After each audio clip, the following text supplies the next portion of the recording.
the final frontier. These are the voyages of the Starship Globetrot, our 5-year mission to explore strange new worlds, to seek out new shows and new video games, to boldly go where no woman with a fro has gone before. Welcome to Over 40 and Unapologetically Nerdy. I'm your host, Felicia Baxter.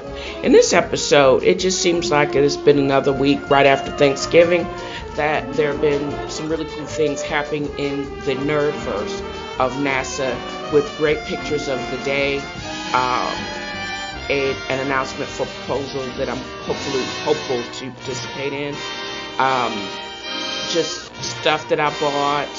I'm still learning about my MacBook Air and all of its audio recording capabilities, as well as mancrate.com rant, and then the Star Trek of it all. There's just so many great things going on, and I hope that you will enjoy what content I'm bringing to you this week. Thanks.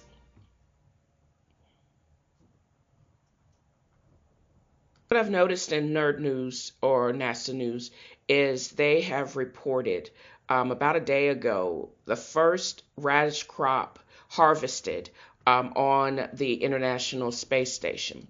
This in itself seems to me to be amazing. It's a part of the plant habitat O2 to cultivate radishes. They chose this particular radish or this particular crop because it basically matures in 27 days. It does not look at all like the hydroponics that I used to grow flowers when I was an intern down at the Kennedy Space Center. And I just found it remarkable that they know that it's nutritious, it's edible. It's a small plant that is genetically related to the cabbage that has been studied in microgravity extensively. It also seems to thrive in the preloaded slow release fertilizer. It actually has precisely defined quantities of minerals. They've broken this down by chemical reactions, I'm sure, gas chromatography, and by what they know of that is absorbed by every part of the plant. The cool thing about radishes, not only is the actual bulb itself or root itself edible, also the greenery provides, I'm sure, an added source of vitamins and minerals. This principal investigator for this study was headed by Carl Hazenstein, a professor at the University of Louisiana in Lafayette. They grew 20 plants, and they now know about the analyzation of CO2 effects, mineral acquisition, and distribution. And it's also a great meal substitution. I'm wondering if they have figured out a safe way to cook a batch of radishes, which I think is just absolutely neato, burrito, in microgravity. There is actually a, this is cool. They actually have a time-elapsed video that I'm actually going to figure out how to upload to Dale's Angels Inc. so you can actually see this great amazing feat of scientific discovery in action. That is actually the coolest thing you can ever think about. Our tax dollars are doing good works, and it looks like definitely this habitat module is on such a smaller scale, but actually is so dense in what it can actually provide. And I think this would actually have benefits on not just the International Space Center, but when we want to do crop cultivation on a larger scale in environments like the Lunar Space Center, like center on Mars as well. Definitely, we'll start with the moon first, because when you think about it, if they don't have to, if they could just get the supply to the moon, grow it, and then the moon will actually, which is definitely closer than Mars, than Earth, and even the Space Center from a certain standpoint, that could be where they could actually get fresh fruits and have a self-sustaining source of vegetables and other nutrients. I think it's absolutely remarkable. So no tang, but I don't know how I would respond to beet juice or radish juice. That just sounds kind of to me, but I don't know. And also, just in the images of the day, in addition to how I landed on that news item, there's three other photos that I actually uploaded to the notes. One is hairy dark matter may actually surrounds Earth. These theoretical filaments could actually have something to do with gravitational effects, I'm sure, transmission, as well as our ability to explore other regions. There's also an awakening of newborn stars. This is I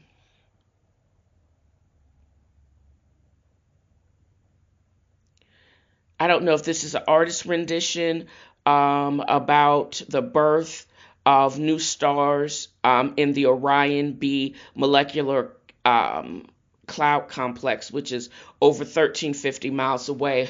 This actually looks like a great backdrop of something that's really sci-fi, and could be used as the backdrop of something kind of like the battle of the binary stars like we actually have in Star Trek. But this imagery itself is amazing, as well as the astronaut Soichi Noguchi relaxing. Looks like in a lotus position with this iPad, and with the backdrop of the Earth, in one of the 7 windowed cupolas on the International Space Station. This place probably has like a bass line hum to it, and I'm wondering just how much he's able to meditate. How is it to actually do yoga in space? All of these images bring have their own, when you look at them and the great details and how clear they are, it allows you just to think of what is the story that's associated with that picture, and how do all of the pictures relate to each other. You know, looking at harvesting a root vegetable in space, the effect of dark matter on its growth, and how the astronauts that are actually doing the work, how all of those things affect them, and how they can potentially become very self-efficient or sufficient as they float around. And it's not that they are up there doing nothing. They're actually having very long days, and the information that they're gathering, and the effect of, because we're still gathering data on the effect of microgravity on their bodies. So I find it just all very amazing when you think about all of the scientific endeavors that they're doing while they're out actually in space. And we not only will one day be able to utilize all this information to gather and travel further to basically go see the birth of these stars, and to even get more information in moving from a theoretical stance and the effect of the dark matter that surrounds our Earth, and the propagation of stars and other matter. So all of it, I think, is interrelated, and I'm very interested in how all of it's going to play out. And I know of the mechanism that NASA is investigating and using to keep this all at the forefront, and the importance of space exploration and the continuation of research is to the furtherment of the enlightenment of society. And that's what I wanted to mention. I won't go into great details, but there's an announcement for proposals about using the content for the Artemis program, um, and keeping this, and as usually like super nerdy influencers is how I think about how we're going to get all this content and support society, or the U.S. government or U.S. society's continued fascination with the space program, because people thought we haven't had a successful shuttle mission. I didn't realize this until today, over 11 years ago. What was it, the Discovery or the Endeavor that took off and landed, and they boxed the shuttle program, and then the only way that we actually could get to the International Space Center was using the old Soyuz rocket system.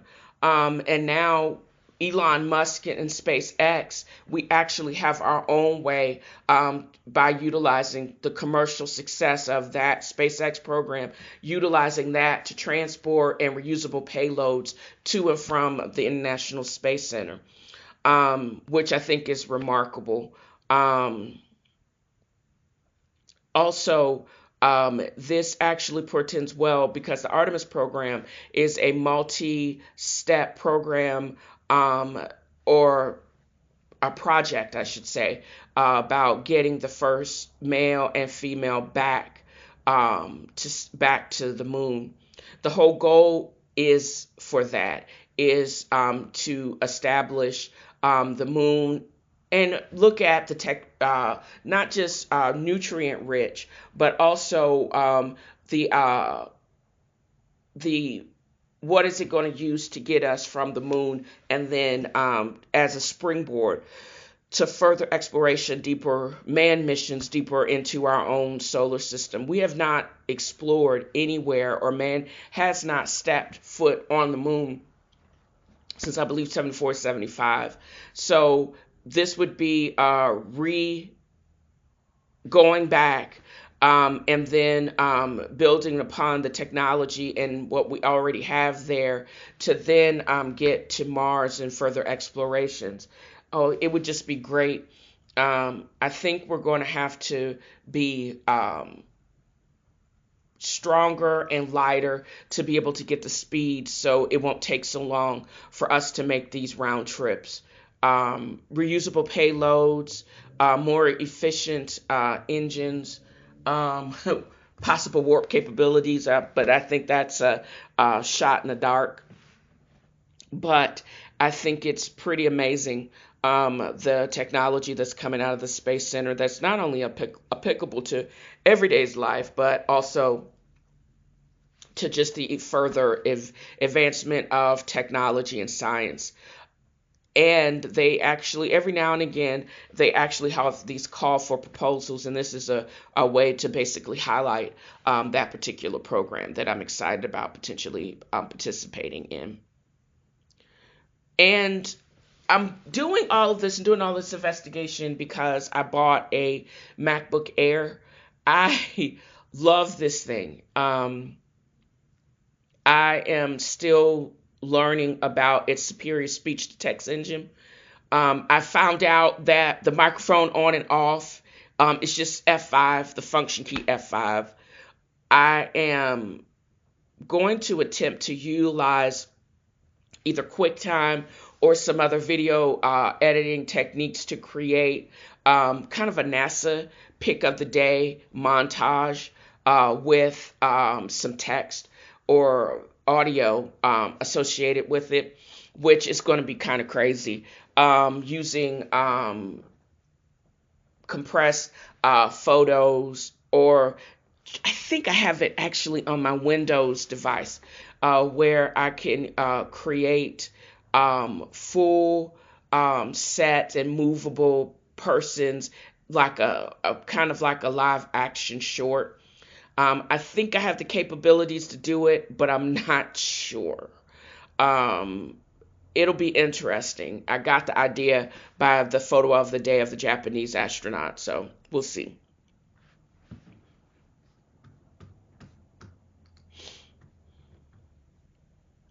There seems to be a special website for everything under the sun, including uh, specific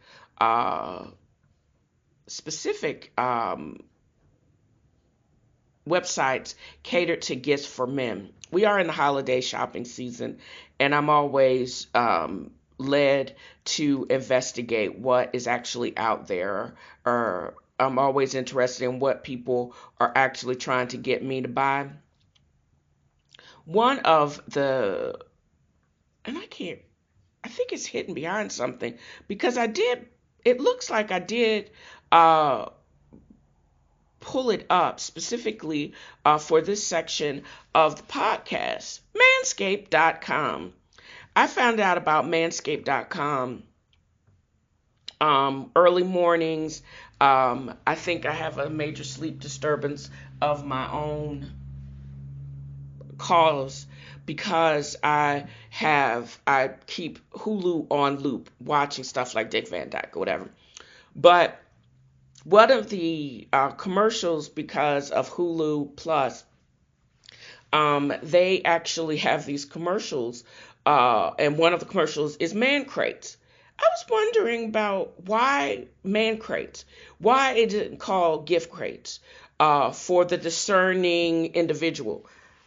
Because some of this stuff I want. For example, I order this tonight so I could get it by next um, Tuesday. It is the whiskey appreciation crate that comes with monogram glasses, beer nuts, whiskey cocktail recipes, and decanters. I think this is the coolest shit on the planet. I want this. Um, oh my God. And ice sphere molds. What, and slate coasters. What in the world? Like, I wouldn't enjoy something this bougie. I mean, come on. Let's be for real. They also got jerky snacks because who doesn't want a smoked jerky treat for Christmas? And they have a bacon crate. OMG. Like, I wouldn't enjoy any and all of this. But why do they have to call it a misogynistic man crate? Like, we women don't like this really cool shit. And we don't like to grill, don't like to grill, and we wouldn't like 15% off of your order. If I did have a man, he would actually benefit from this, but since I don't got one and I like it, I'm buying it for myself. But I actually am thinking, even though they real misogynistic, I am going to order so I can get my 15% off my first order using the promo code RRRI-WHSH-S65W, because this is probably one of the best things I've seen on the market since all of my other toys that I actually bought.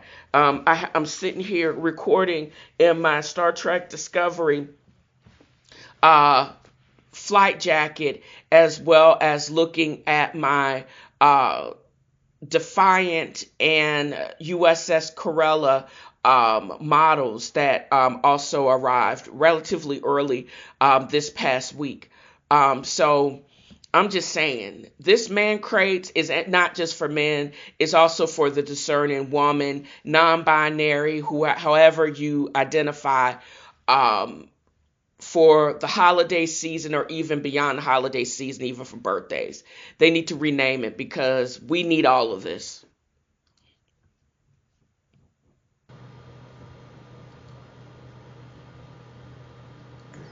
Personal log, which I hardly ever do first thing. But I woke up and for a moment forgot where I was. Then I saw my programmable matter clock. I keep wondering when this future will feel like home. It's so different. Crazy to think how fast it all changed. How easily the structures, the institutions we believe are so secure, they aren't. They can fall. Anything can fall. It can feel disheartening. But then I remember what I learned growing up. That the survival of a community depends on the efforts of the individuals within it. Which means, if we work together, we can make tomorrow anything we want it to be. The burn doesn't have to define us. It won't. We won't let it.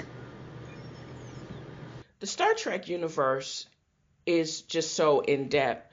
One of the things I've noticed about this season of the season 3 of Discovery, the whole Instagram or usage of social media to highlight the previous weeks and just certain aspects of Star Trek, from the visual effects, special effects, live action, and how they utilize computer generated backgrounds, and to give you the Martian space kind of backgrounds, and amazing usage of like the programmable matter and even jump and the mycelial network. It's all very, very much amazing.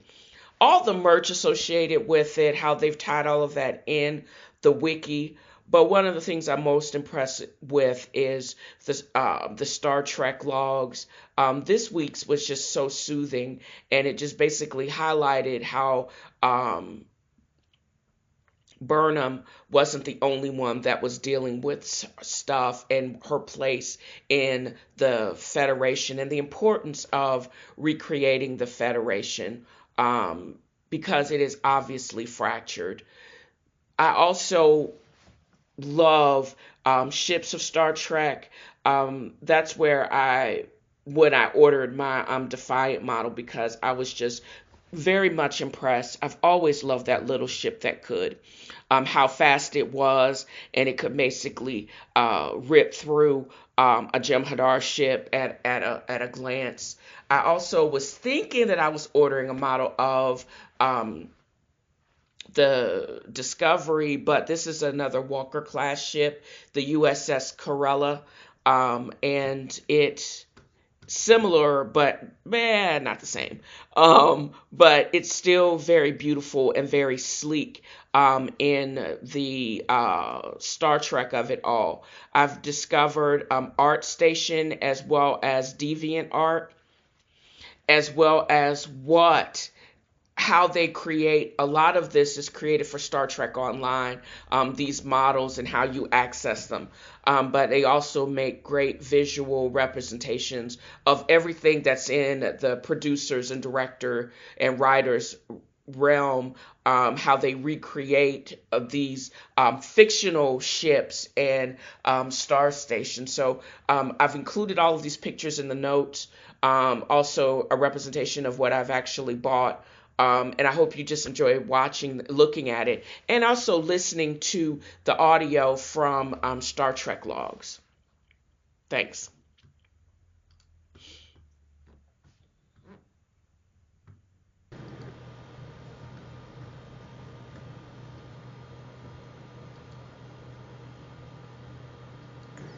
Personal log, which I hardly ever do first thing.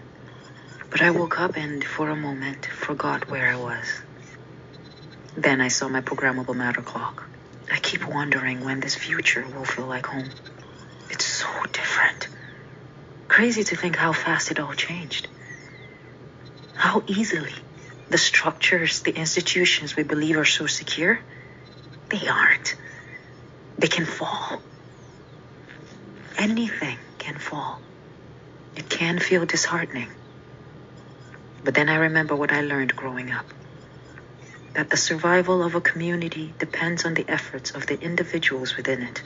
Which means, if we work together, we can make tomorrow anything we want it to be.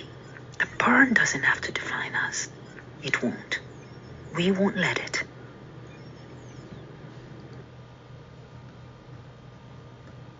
Let's just start there. I'm very much intrigued by Philippa's flippancy she knows that there's something very wrong with her, and I think she also suspects that it's incurable.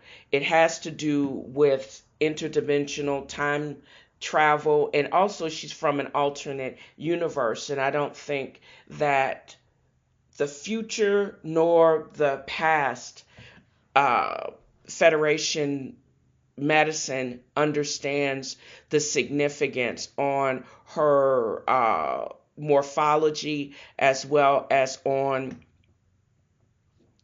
and long-term unintended effects. So what you have is basically she's becoming disrupted on a higher plane. What I also find intriguing is towards the end of this episode, they give a little clip from next week, and the Terran psychologist knows about it, but he's still Section 31. He ain't saying anything. He wants to see kind of like Tuskegee in her ass playing out to the end, and he may actually have the cure or know something that could actually help her, but he don't want to tell him.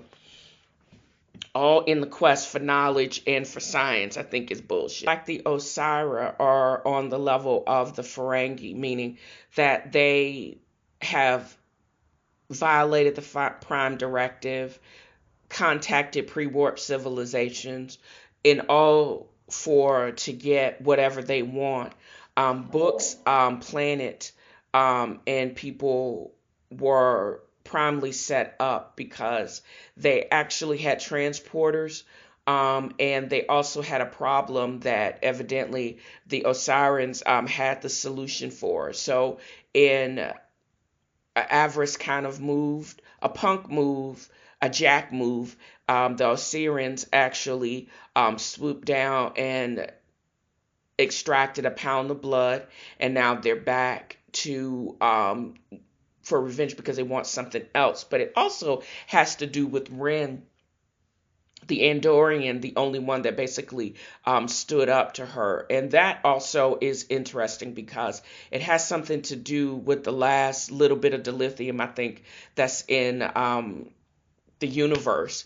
And he knows where it is. He lost his little antenna because of it. But that's why this homegirl is back. Jacking Book's planet because Ren actually escaped. She actually kills her own blood for it. This chick ain't no joke. So the cool thing is they actually found a subspace signal within the data construct that shows the origin of the burn. It seems like, again, it's like, again, a subspace signal that may have tripped all of it off. And of course, music can unite everyone, but also it can break people apart, especially if you don't like what you're hearing. But in this case, it is very similar.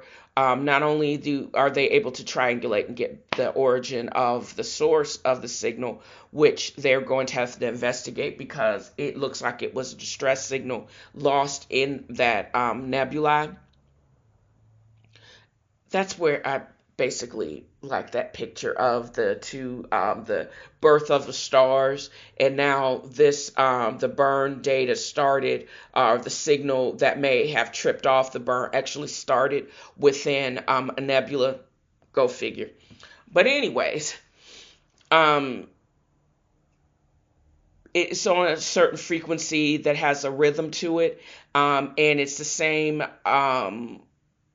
lullaby that was on the plant ship that the Doom mother was singing or singing to her kids. It's also the celloist that Adira and Gray was continues to play. All algorithms in math, and it's amazing that they were able to pinpoint it and get some more answers.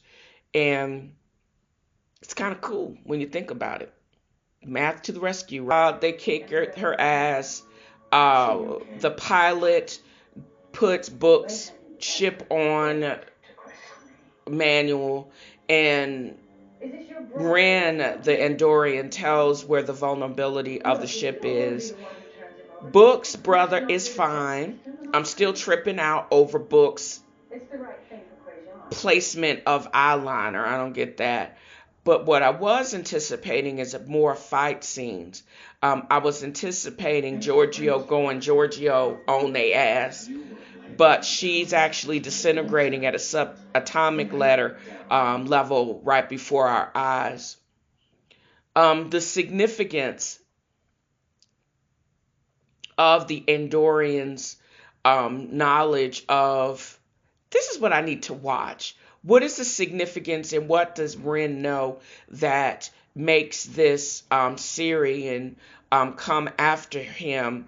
What is the absolutely importance, and why can't they have more fight scenes? The bottom line is the empathic brothers, Book and his brother, Fine Brother, with the use of the technology from the Discovery, is how they solve their sea locust problems without making any backstabbing, under the table deals like the Saurians or Cisorians did. And it is better that the two empathic brothers are stronger together. I mean, this whole thing with the divisiveness of this current administration and the divisiveness of our current country, I think they're really pounding on it, how much more alike we are than different, and we can do anything if we're together. I get it, y'all, but I need more special effects and fight scenes. I'm just saying. If you hit me up at tnfroisreading.com, hook a sister up. Explain to me, why does the Federation always have to be Captain Save-A-Ho? Is all about discovery. I have had the opportunity to discover more about opportunities for proposals for NASA, discovering beautiful pictures that our tax money paid for from coming back from the Hubble Space Telescope, as well as discovering the wonderfulness of recording on using tool that I actually paid for, Logic Pro. Logic Pro is the bomb. It gives me the ability to create superior audio and the ease of being able to splice together and to create the podcast a lot easier and a lot better quality than what I usually use on my Windows device. Also, I want you to please shoot me non-trolly comments about, if you've watched Star Trek Discovery, what your feeling was on this week's episode. I personally think they need more special effects and fight scenes. I'm just saying, hand-to-hand combat with Georgio before she just implodes, as well as her, Michael, and the rest of them kicking butt side by side, protecting somebody. And the whole meaningfulness of using the correct pronouns when you are addressing someone that identifies as non-binary, and the significance of that, and just being empathic in general, and considerate of other people's wishes and wants, and doing things that just mean something. That's all what I discovered, and I did like that continuation of that thought process. I thought the storyline was whack, but I overall just like the look and feel and the overall positiveness of this season's episode of Discovery. And if you think the same, or even if you don't think the same, please just drop me a line at tnfroisreading@gmail.com. Let me know what your thoughts are as far as potential improvements, ideas for potential articles. I'll greatly appreciate it, and I know the people from Star Trek Online and CBS will also. There's still a big group of people that don't learn anything, and they need a bag of Gummi Penises. If you feel the same, navigate to shipitbackdicks.com and use my promo code TNFroGotJokes to get a percentage off of your order, as well as shipping, and also writersblockcoffee.com, and use my promo code TNFroisreading to receive a percentage off of your order, as well as shipping. And I hope you enjoyed this episode just as much as I've enjoyed creating it. And thank you for listening.